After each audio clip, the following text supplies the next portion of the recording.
Men yuqorida sanab o'tilgan yulduzlardan ko'ra shu yigitni, aynan Ronaldinoni haqiqiy braziliyalik, o'ta braziliyalik yulduz deya olaman.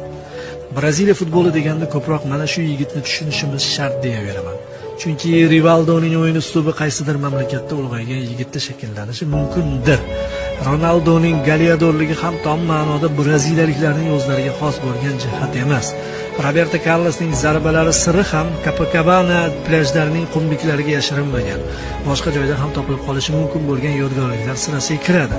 Lekin Ronaldinyoning maydondagi o'yini, xatti-harakati, gol urishi, fintlari va hattoki to'psiz turishlari ham Braziliya futbolining milliy ifodasidir. Bu fe'lni, bu fitratni faqat o'sha diyor yetishtirib chiqaradi. Boshqa mamlakatda bu kabi elastik harakatlar muallifi bo'lib chiqishi imkonsiz. Ronaldinyo yuqori formada naravosi 5 yil o'ynadi. Biroq ana shu 5 yil ichida u yashil maydonda raqsga tushdi. Haligacha Muhammad Alining 10-raundda raqibi butunlay holdan toygan paytda raqsga tushib yurganiga hayron qolishadi. Ronaldinyo ham futboldagi shunday o'yinchi edi. U futbolchi emasdi, o'yinchi edi.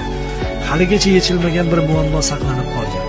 Ronaldinyo dunyoning eng yaxshi futbolchisi bo'lib turgan paytlari Barselonani tark etdi va Messi atalmish Dahoga o'z taxtini bo'shatib ketdi.